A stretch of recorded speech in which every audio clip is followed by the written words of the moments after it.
So if one pops up, they might not have had that opportunity to be hands-on, feeling them, touching them and knowing. So you've got the knowledge there in that little bag. If you open your pencil case up, you should see you have, there's one under that chair. Is that Jamie's? I'll have to make you one of them. Yeah, I'll have this one because. Oh, okay. Yeah. There you go. There you go. So you should have a little sticker, Minipli KB Club sticker. You should have a little notebook for taking notes.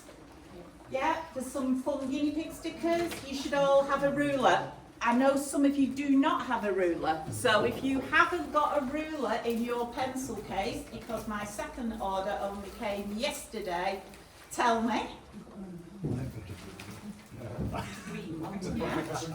Have you got one? No.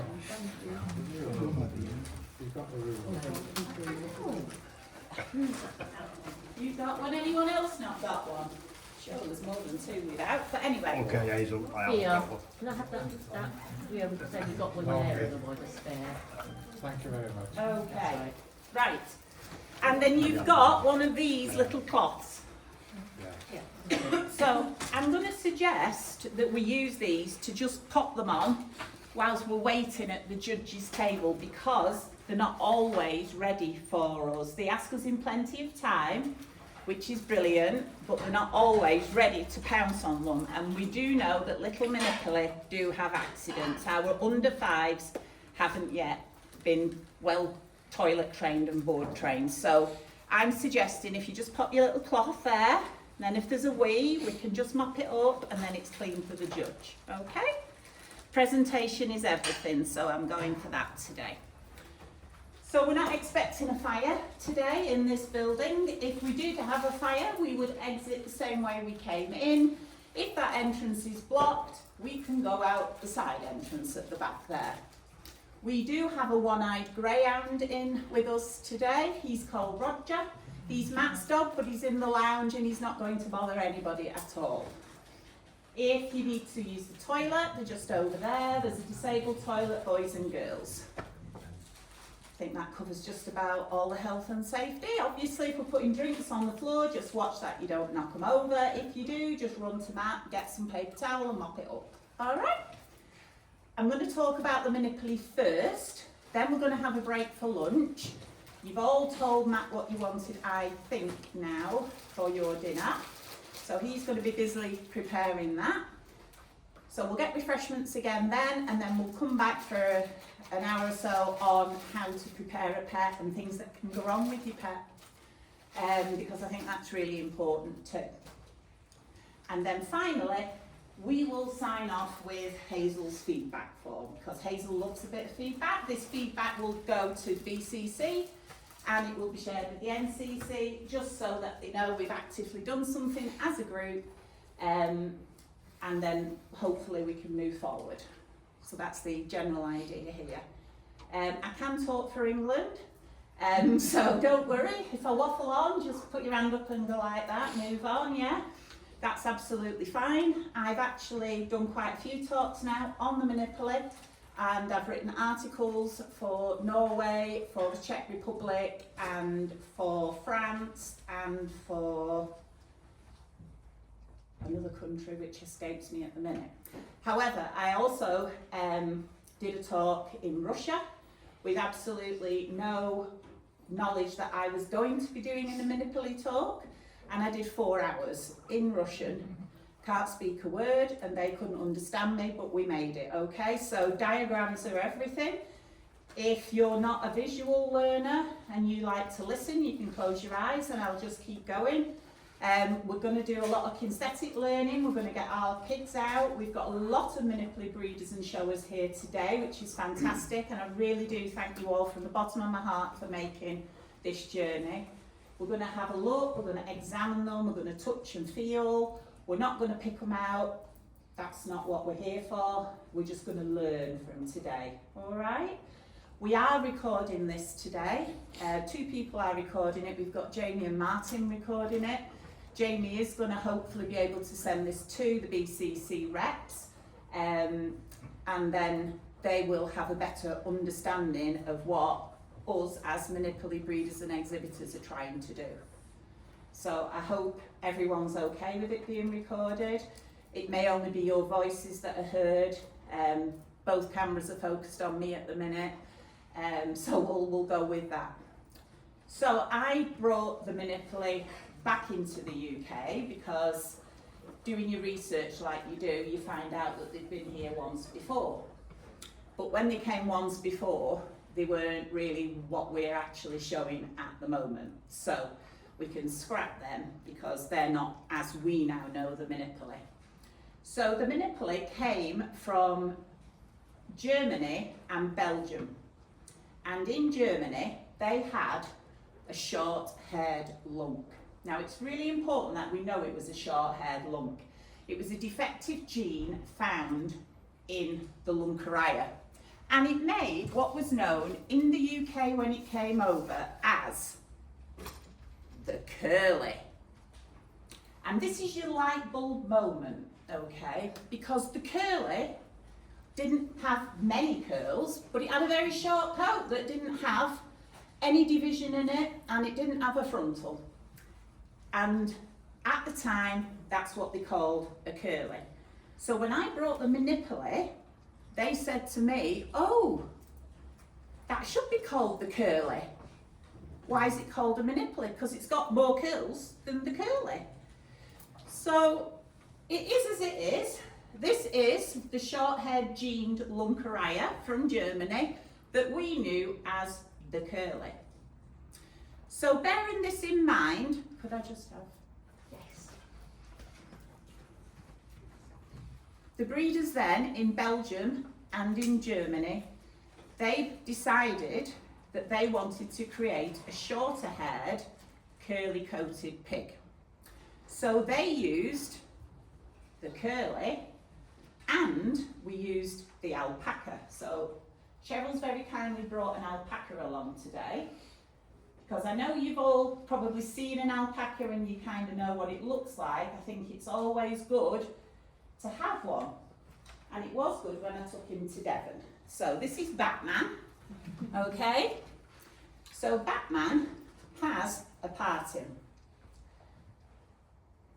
I know it's a wonky parting, but you can still see Batman's parting, yeah? We all see that? Yeah. So this, with the awesome curls, or crimping as it's known on the alpaca, crossed with this. So it didn't immediately produce a Minipli, because that's just, you know, that'd be like putting, you know, an Abyssinian with a smooth and calling it, you know, maybe a ridgeback, dare I say it, but yeah, because that's what happens. So obviously on the first lot it didn't make it. So they must have made several lots and bred them together and then bred their different offsprings together, and eventually they got these. So this is their early 2010, I'm taking you right back to their beginning. So some of them have better curl than others. I'm just going to move this because it's quite... Good use of props. There you go, you see. Right, so as we can see, the majority have got a fringe. Yeah, most of them have got really quite nice curl, but some haven't. They've still got that kind of lunky curl, that bigger roller kind of curl. What you can see is that we're getting the dome on them, that there's no central parting, and then we move on.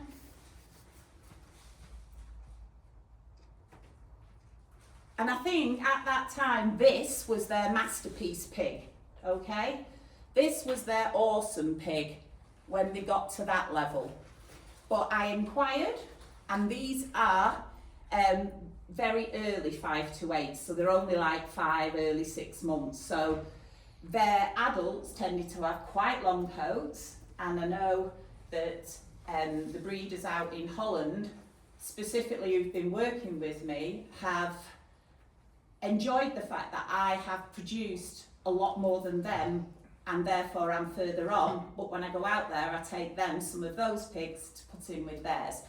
So they're now producing a lot shorter pig as well. So this is what we had back then. So the journey of the Minipli was such that we started off with the first pig I brought over, and she was called Sweet Sophia. Now Sophia, everybody loved her. She couldn't put a paw wrong, that pig. It didn't matter which show, they were all quite happy with Sweet Sophia. So she was in New and Emerging back in 2012. Then we had an unfortunate blip where we went back to having an assessment class. And the assessment class took us back, and we then had to work really well as a group of individuals together to try and inform the then BCC, which is a whole different batch of individuals, why they should go back to New and Emerging. So after 2 years being in the assessment class, they duly moved back to New and Emerging, and then 2 years later we did get them to guide standard. So I know we all want them to be the full standard pig, but until this underpinning knowledge behind the Minipli is shared wider than the people in this room, people aren't going to understand. And as such, they think that it was two long-haired breeds that made the Minipli, and therefore two long-haired breeds can't make a shorter coated pig. But we have already seen that the curly was nowhere near long coated, and Alison actually did keep and breed the curly pig. So if you've got any questions, we can ask them with Alison, either in a break, or you could, if you've got a burning question, you could stick your hand up, that's fine. But then we went, how dare it, there we go. So I have taken pictures of this same guinea pig, okay? So there she is in what would have been the assessment class, as an under 5, as a 5 to 8, and as an adult. Now we can all see that through development, the curl becomes more defined, but it still just trails on the board by a little bit. So that's why you've got your ruler, because it's allowed to trail onto the board by 2.5 centimetres, and that 2.5 centimetres will part the coat and stretch it. That 2.5 centimetres is, we can just let the curl naturally sit, because if we're measuring Cheryl's hair or my curly hair, we don't stretch it out and say, oh, you've got bottom length hair, when clearly she's got shoulder length hair. So it's the same with this. We're not stretching the curl, we're just putting the ruler there, and you can just see. And if it doesn't say 2.5 centimetres, then it's brilliant. So as the coat develops, you can see back here, it's like really tight fuzz, and you can feel the density in the coat. You can actually see the density in the coat. Are you all able to see this? Yes, we are. Yeah? And then, as an under 5, that's when the exciting bit starts. That's the curl formation. Now for me, I love a slow curl formation. I'm all for that. Take it easy. Don't show my under 5 till nearly 5 to 8, because that's when it's going to be its best. And then when we get to the 5 to 8, it chews. No, it doesn't. But you'd be surprised how many do chew. So we have to keep a lot, because a lot need to be shown at the moment. I mean, we've got other breeds who don't show in adults at all. Long-haired breeds, hardly ever shown, but we are trying our very best at the moment to get quite a lot of the different age ranges out there at as many shows as we humanly can. And we all can't travel up and down the country every weekend, so I do appreciate everyone's efforts getting them to as many shows as possible. So once they're an adult, I find we do need to just clip up around the bottom of the guinea pig. So these are mine, I've not groomed them.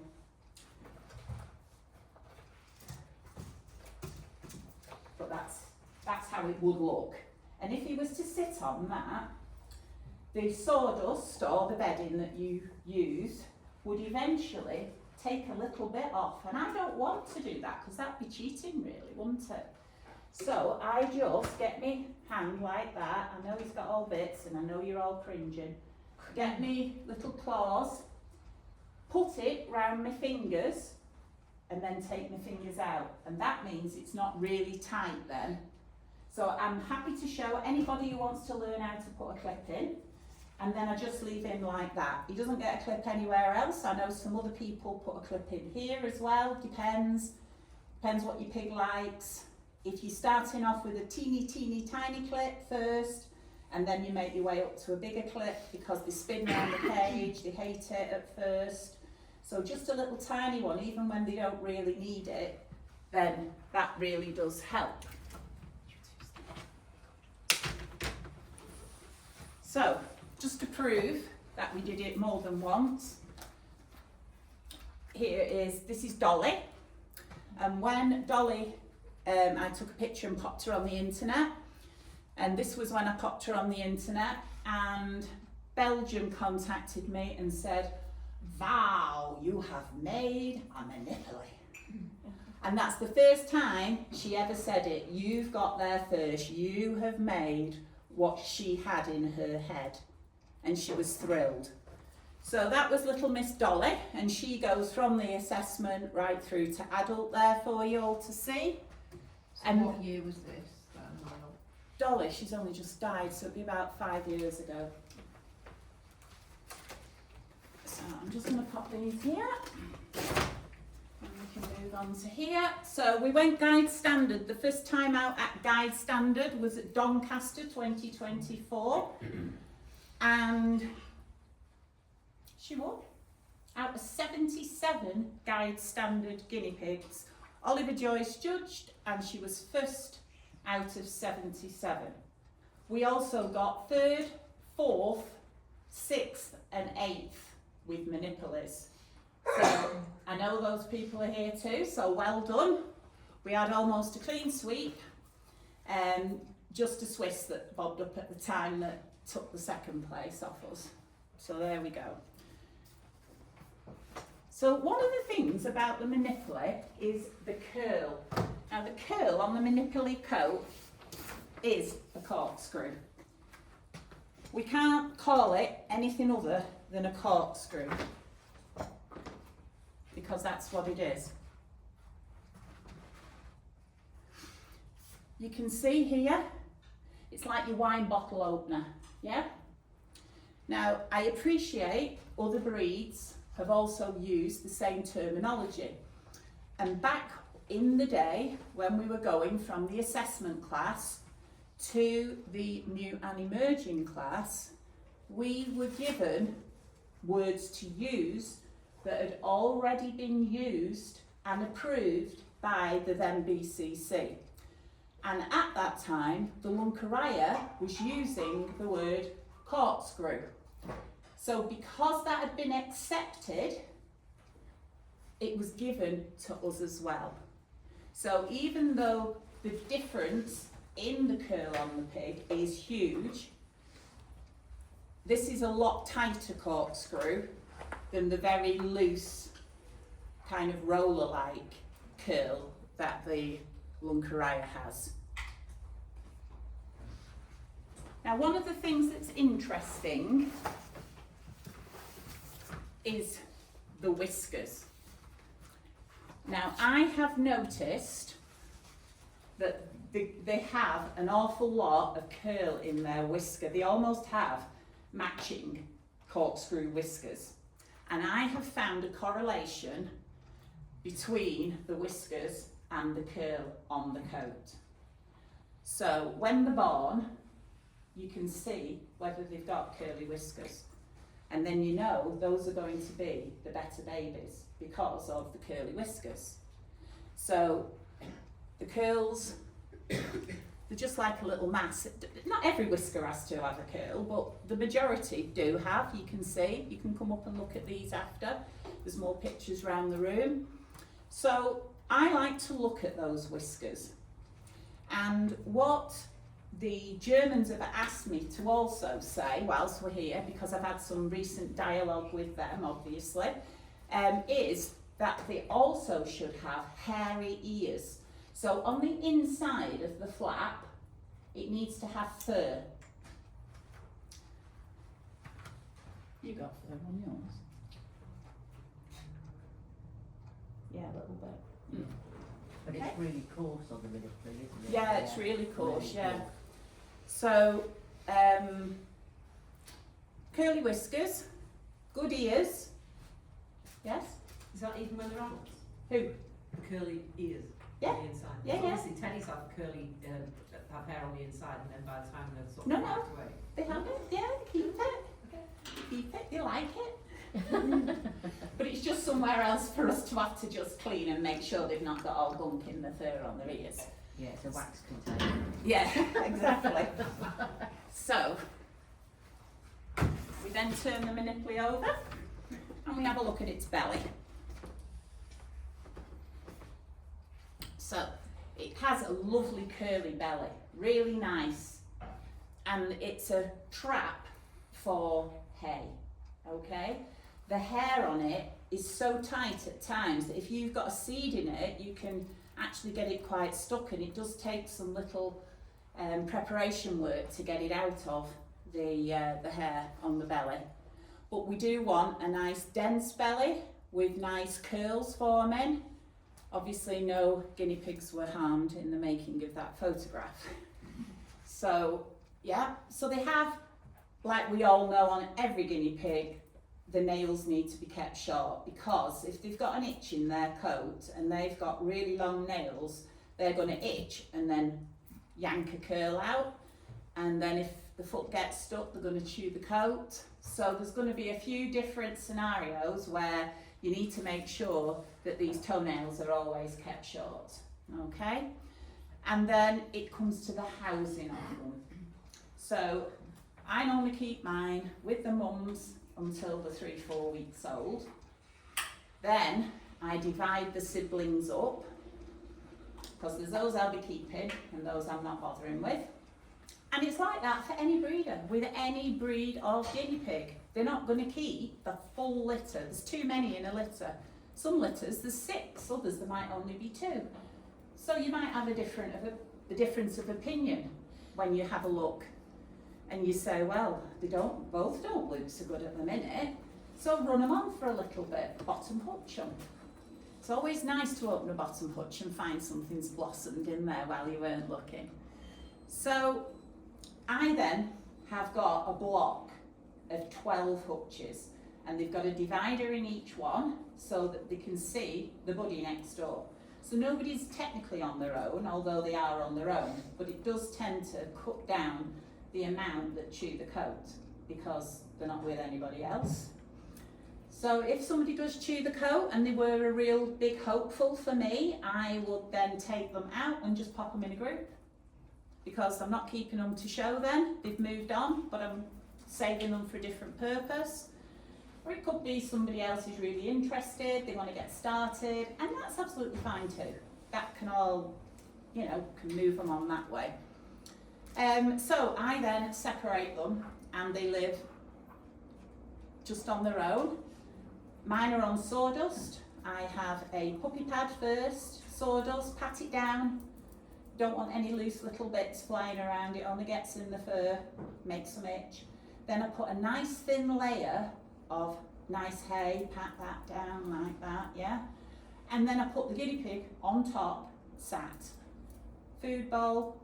You saw today you've got some science selective nuggets there, so that's exactly what I use. And I have to tell you that botanics is amazing, absolutely amazing. So it is a bit expensive, but you've got your sample anyway, so there you go. So they have that, and then I feed my vegetables, depending on whether I'm working or not. So some days it'll be in the morning, some days it'll be in the evening. Make sure they have bottled water. They do eat copious amounts of hay, the Minipli.